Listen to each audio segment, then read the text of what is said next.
ಹೊಸ ಹೀರೋಗೆ ಓಪನಿಂಗ್ ಏನ್ ಸಿಗುತ್ತೆ ಅದು ತುಂಬಾ ಇಂಪಾರ್ಟೆಂಟ್ ಆಗುತ್ತೆ. ಅವ್ರಿಗೆ ಸಿಗೋಂಥ ಸಿನಿಮಾಗಳಾಗಿರಬಹುದು, ಕ್ಯಾರೆಕ್ಟರ್ ಆಗಿರಬಹುದು, ಸಕ್ಸಸ್ ಆಗಿರಬಹುದು.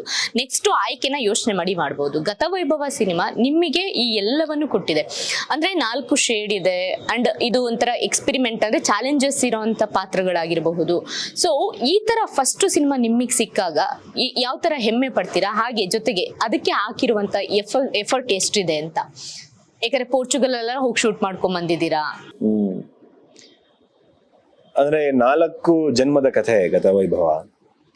4 ಜನ್ಮದಲ್ಲೂ ಬೇರೆ ಬೇರೆ ರೀತಿಯ ಉಡುಪು ತೊಡಪು, ಭಾಷೆ, ಭಾಷಾ ಪ್ರಯೋಗ, ಆರ್ಟ್ ವರ್ಕ್ ಬೇರೆ ತರ, VFX ಬೇರೆ ತರ, ಕಲಾವಿದರು ಬೇರೆ ಬೇರೆ, ಬ್ಯಾಕ್ ಡ್ರಾಪ್ಗಳು ಬೇರೆ. ಒಂದು ಸನಾತನ ಧರ್ಮದ್ದು ದೇವಲೋಕ ಸಮುದ್ರ ಮಂಥನದ್ದು ಒಂದು ಜನ್ಮ ಆದ್ರೆ, ಇನ್ನೊಂದು ಜನ್ಮ 1498ರಲ್ಲಿ ವಾಸ್ಕೋಡಗಾಮ ಭಾರತಕ್ಕೆ ಸಮುದ್ರ ಮಾರ್ಗ ಕಂಡುಹಿಡಿಯೋದು, ಅದೇ ಬೇರೆ ರೀತಿ ಒಂದು ಶೇಡು. ಅದಾದ್ಮೇಲೆ ನೀವು ಸ್ವತಂತ್ರ ಸಂಗ್ರಾಮದ ಸಂದರ್ಭದಲ್ಲಿ ಒಬ್ಬ ಕಂಬಳ ವೀರನ ಕಥೆ ಇದರಲ್ಲಿ ಕೋಸ್ಟಲ್ ಕರ್ನಾಟಕದಲ್ಲಿ, ಕರಾವಳಿ ಕರ್ನಾಟಕ ಅಂತ ಏನ್ ಕರಿತೀವಿ ಅಲ್ಲಿ. ಅದಾದ್ಮೇಲೆ ಇದೆಲ್ಲದೂ ಇವತ್ತಿಗೆ ಇದೆಲ್ಲದಕ್ಕೂ ಕನೆಕ್ಷನ್ ಇದೆ, ಇದೆಲ್ಲದಕ್ಕೂ ಇವತ್ತಿಗೆ ಕನೆಕ್ಷನ್ ಇದೆ ಅಂತ ಒಂದು ಪೋಣಿಸುವಂತ ಒಂದು ಸ್ಕ್ರೀನ್ ಪ್ಲೇ. ಹಾಗಾಗಿ ಅಷ್ಟು ವೈವಿಧ್ಯಮಯವಾದಂತ ಪಾತ್ರಗಳು ಎಲ್ಲ ಒಂದೇ ಸಿನಿಮಾದಲ್ಲಿ.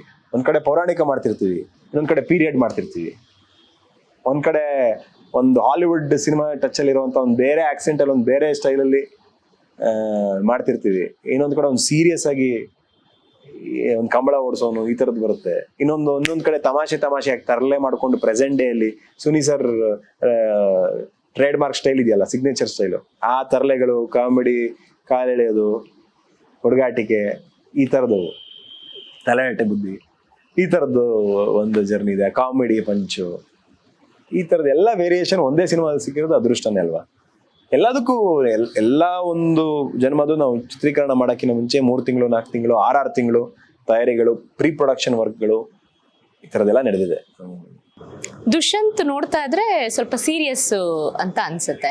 ಹೇಗಿದ್ರಿ ನೀವು ಅಲ್ಲೆಲ್ಲ ಶೂಟ್ ಮಾಡ್ಬೇಕಾದ್ರೆ? ಟೀಮ್ ಜೊತೆ ಎಲ್ಲ ಹೇಗಿರ್ತಾ ಇದ್ರಿ? ಏನ್ ಎಂಜಾಯ್ ಮಾಡಿದ್ರಾ ಅಥವಾ ಹೀಗೆ ಬಂದ್ರ ಅಂತ? ನಾನೇ ಅಷ್ಟ ಸೀರಿಯಸ್ ಅನ್ಸ್ತೀನ. ಈಗ ತಮಾಷೆ ಮಾಡೋಣ ಹಂಗಂದ್ರೆ. ಇಲ್ಲ, ನಾನ್ ತಮಾಷೆಯಾಗಿ ಇರ್ತೀನಿ, ನಾನು ಆದಷ್ಟು ಜೋವೆಲ್ ಆಗಿ ಇರ್ತೀನಿ. ಸಿನಿಮಾ ಅಂತ ಇಷ್ಟೊಂದು ಸೀರಿಯಸ್ ಆಗಿ ಮಾತಾಡ್ತಿರೋದ? ಅಲ್ಲ, ಸಿನಿಮಾ ಅಂತ ಬಂದಾಗ, ಕೆಲಸ ಅಂತ ಬಂದಾಗ ಸೀರಿಯಸ್ ಇರುತ್ತೆ. ಬಟ್ ಮಧ್ಯ ತರಲೆ ಮಾಡೋದು, ತಮಾಷೆ ಮಾಡೋದು. ಆಮೇಲೆ ನನಗಿಂತ ತರಲೆ ನಮ್ ಸುನಿ ಸರ್ ಇದಾರಲ್ಲ, ನಮ್ ಡೈರೆಕ್ಟ್ರು, ಅವ್ರು ಹೆವಿ ತರಲೆ, ತಮಾಷೆ, ಕಾಲೆಳೆಯೋದು, ಜೋಕ್ಸ್ ಮಾಡೋದು. ಅವ್ರಿದ್ರೆ ಸೆಟ್ಟಲ್ಲಿ ಒಂಥರ ಒಂದು ವಾತಾವರಣನೇ ಬೇರೆ ತರ ಇರುತ್ತೆ. ಒಂದು ಯಾವಾಗ್ಲೂ ಯಾರ್ಗಾನ ಕಾಲೆಳೆಯೋದು, ಯಾರ್ಗಾನ ತಮಾಷೆ ಮಾಡೋದು. ಇಲ್ಲಿ ಏನ್ ಗೊತ್ತಾ ಸಮಸ್ಯೆ, ನಮ್ ನಿರ್ದೇಶಕರು simple Suni sir, heroine Ashika madam, ಮತ್ತೆ DOP ವಿಲಿಯಂ ಡೇವಿಡ್ ಸರ್, ಇವ್ರು 3 ಜನ ಆಲ್ರೆಡಿ 2 ಸಿನಿಮಾದಲ್ಲಿ ಕೆಲಸ ಮಾಡಿದ್ದಾರೆ. ಅವತಾರ ಪುರುಷ 1, 2 ಅಲ್ಲಿ. ಇದು ಅವ್ರ 3ನೇ ಸಿನಿಮಾ. ಅವ್ರು 3 ಜನ ಯಾವಾಗ್ಲೂ ಒಂದಾಗ್ಬಿಡೋರು. ನಾನು ಹೊಸಬ. 3 ಜನ ಸೇರ್ಕೊಂಡು ನನಗೆ ಕಾಲೆಳೆಯೋದು, ತಮಾಷೆ ಮಾಡೋದು, ರೇಗ್ಸೋದು, ರ್ಯಾಗಿಂಗ್ ಮಾಡೋದು, ಇಂಥವೇ ಮಾಡೋರು ಯಾವಾಗ್ಲೂ. ತಮಾಷೆ ಅಂತೂ ಇತ್ತು. ದುಷ್ಯಂತ್ ಇವಾಗ ನಮಗ್ ಕಾಣಿಸ್ತಿರೋ ದುಷ್ಯಂತೆ ಬೇರೆ, ಆಗ್ಲಿಂದ ಕಂಡಿದ್ ದುಷ್ಯಂತೆ ಬೇರೆ. ಬಿಕಾಸ್ ಅಪ್ಪು ಸರ್ ಹೇಳಿದ್ರಲ್ಲ, ಸ್ಮೈಲ್ ಅಲ್ಲಿ ಚೆನ್ನಾಗಿ ಕಾಣಿಸ್ತೀರಾ ಅಂತ. ನಿಜ ಚೆನ್ನಾಗಿ ಕಾಣಿಸ್ತೀರಾ. ನೀವು ಸೀರಿಯಸ್ ಪ್ರಶ್ನೆಗಳು ಕೇಳಿದ್ರೆ ನಾನು ಸೀರಿಯಸ್ ಆಗಿ ಉತ್ತರ ಕೊಡ್ತಿದ್ದೆ.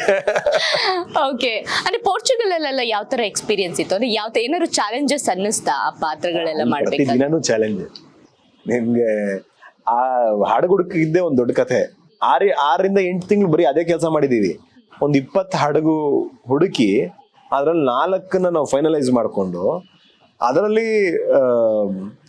ಒಂದು ರೆಪ್ಲಿಕಾ ಪೈರೇಟ್ ಅಂತ ಒಂದು 500-600 ವರ್ಷದ ಹಿಂದಿನ ಶಿಪ್ಗಳು ಯಾವ ರೀತಿ ಇರ್ತವೆ ಆ ತರ ಶಿಪ್ ಹುಡುಕ್ಬೇಕಲ್ಲ. ಸೊ ಈ 4 ಸಿಕ್ಕಿದ್ ಪ್ರಪಂಚದಲ್ಲಿ ಆ ತರದು. ಅದನ್ನೆಲ್ಲ ಅಲ್ಲಿಗೆಲ್ಲ ಇಟಲಿಗೆ ಒಬ್ರನ್ನ ಕಳಿಸಿ, ಪೋರ್ಚುಗಲ್ಗೆ ಒಬ್ರನ್ನ ಕಳಿಸಿ, ಥೈಲ್ಯಾಂಡ್ಗೆ ಒಬ್ರನ್ನ ಕಳಿಸಿ, ಇದಕ್ಕೆ ಮೊರೊಕ್ಕೋಗೆ ಒಬ್ರನ್ನ ಕಳಿಸಿ, 4 ದೇಶಕ್ಕೆ ಒಬ್ಬೊಬ್ರನ್ನ ಕಳಿಸಿ, ವಿಡಿಯೋಗಳು ಮಾಡಿಸಿ, ಅಲ್ಲಿಂದ ಫೋಟೋಸ್ಗಳು ತಗೊಂಡು, ಅದು ಚಿತ್ರೀಕರಣಕ್ಕೆ ಎಷ್ಟು ಫ್ರೆಂಡ್ಲಿ ಆಗಿದೆ, how friendly is it to shoot ಅನ್ನೋದೆಲ್ಲ ಚೆಕ್ ಮಾಡಿ, ವೆದರ್ ಕಂಡೀಷನ್ಸ್ ಯಾವ ತರ ಇದೆ, ಇದೆಲ್ಲ ಒಂದು ದೊಡ್ಡ ಪ್ರೋಸೆಸ್ಸೇ ನಡೆದಿದೆ. ಇದೆಲ್ಲ ಮಾಡಿ ಆಮೇಲೆ ನಾವು ಆಯ್ತು ಪೋರ್ಚುಗಲ್ಗೆ ಫೈನಲ್ ಮಾಡೋಣ ಅಂತೇಳಿ ಪೋರ್ಚುಗಲ್ ಫೈನಲೈಸ್ ಮಾಡ್ಕೊಂಡು, ಅಲ್ಲಿ ಪೋರ್ಚುಗಲ್ಗೆ ಹೋದ್ರೆ ಅದು ಮೇನ್ ಲ್ಯಾಂಡ್ ಪೋರ್ಚುಗಲ್ ಅಲ್ಲಿ ಇಲ್ಲ, ಅದೊಂದು ಸಣ್ಣ ದ್ವೀಪ. ಲಿಸ್ಬನ್ ನಿಂದ ಅಲ್ಲಿಗೆ ಒಂದು ಫೈಟ್ ಮಾಡ್ತಾ ಇದೀವಿ, ಒಂದು ಬೆಡ್ ಬೇಕು ಸೈಡಲ್ಲಿ ಬೀಳೋದಕ್ಕೆ, ಬೆಡ್ ಹಾಕ್ಸ್ಬೇಕು ಅಂದ್ರೂ ನಿಮ್ಗೆ ಮೇನ್ ಲ್ಯಾಂಡ್ ಇಂದಾನೆ ಲಿಸ್ಬನ್ ಇಂದಾನೆ ಹಡಗದಲ್ಲಿ ತರಿಸ್ಬೇಕು. ಇಲ್ಲೇನು ಸಿಗಲ್ಲ, ಸಣ್ಣ ದ್ವೀಪ ಇದು. ಬಹಳ ಕಷ್ಟ ಆಯ್ತು. ಎಲ್ಲ ಡಾನ್ಸರ್ಸ್ನ, ಫೈಟರ್ಸ್ನ, ಯುರೋಪ್ನವ್ರು ಆಗಿದ್ರು ಕೂಡ ಬೇರೆ ಬೇರೆ ಕಡೆಯಿಂದ ಫ್ಲೈಟ್ ಹಾಕ್ಸಿ ಕರೆಸಿ ಮಾಡಿ, ಆಮೇಲೆ ಫೈಟ್ ಮಾಸ್ಟರ್ನ ಹೇಗೂ ಅಲ್ಲಿಗೆ ಹೋಗ್ತಾ ಇದೀವಿ. ಇದೆಲ್ಲ ಒಂಥರ ಹಾಲಿವುಡ್ ತರಾನೇ ಫೀಲ್ ಕೊಡ್ತಾ ಇದೆ.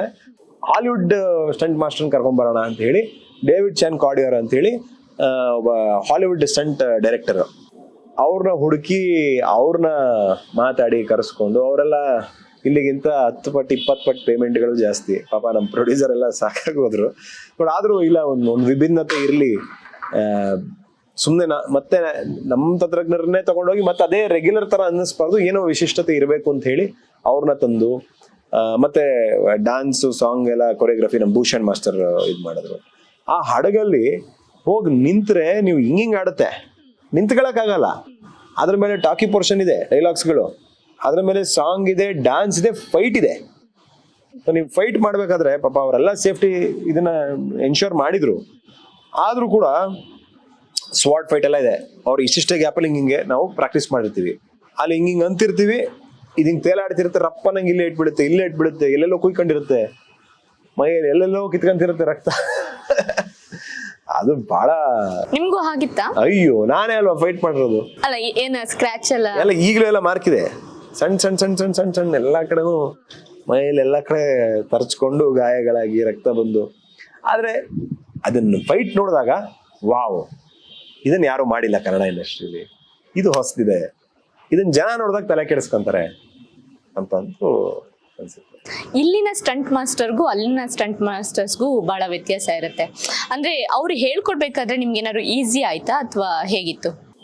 ಅಂದ್ರೆ ನಮ್ಮಲ್ಲೂ ಒಳ್ಳೆ ಕೆಲಸ ಮಾಡೋರು ಇದಾರೆ, ನಾವು ನಮ್ಮಲ್ಲಿ ಯಾರೋ ಕೆಲಸ ಚೆನ್ನಾಗಿ ಮಾಡಲ್ಲ. ಸಿನಿಮಾಗಳೇ ಬೇರೆ ರೀತಿ ಬೇರೆ ರೀತಿ, ಇರೋದ್ರಿಂದ, ಪ್ಯಾಟರ್ನ್ ಬೇರೆ. ಹೌದು, ಅವರು ಕಲ್ಸೋದು ಪ್ಯಾಟರ್ನ್ ಚೇಂಜ್ ಇರುತ್ತೆ. ಅವ್ರ ಎಡಿಟಿಂಗ್ ಸ್ಟೈಲ್ ಬೇರೆ, ಹೌದು.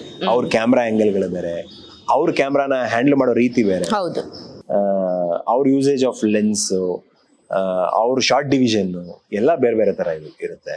ಸೊ ಅದೊಂದು ಬೇರೆ ಟೆಕ್ಸ್ಚರ್ ನೀವು ಗತವೈಭವದಲ್ಲಿ ನೋಡ್ಬೋದು. ಬೇರೆ ಫೈಟ್ ಕೂಡ ನಮ್ಮ ಎರಡೆರಡು ರಾಷ್ಟ್ರ ಪ್ರಶಸ್ತಿ ಗೆದ್ದಿರುವಂತ ವಿಕ್ರಮ್ ಅವರ್ ಸರ್, ಅವರು ಅವನೇ ಶ್ರೀಮನ್ನಾರಾಯಣ ಮತ್ತು KGF ಅಲ್ಲಿ ರಾಷ್ಟ್ರ ಪ್ರಶಸ್ತಿ ತಗೊಂಡಿರುವಂತವ್ರು, ಅವರು ಗತವೈಭವದಲ್ಲಿ ಒಂದು ಫೈಟ್ ಡೈರೆಕ್ಷನ್ ಮಾಡಿದ್ದಾರೆ.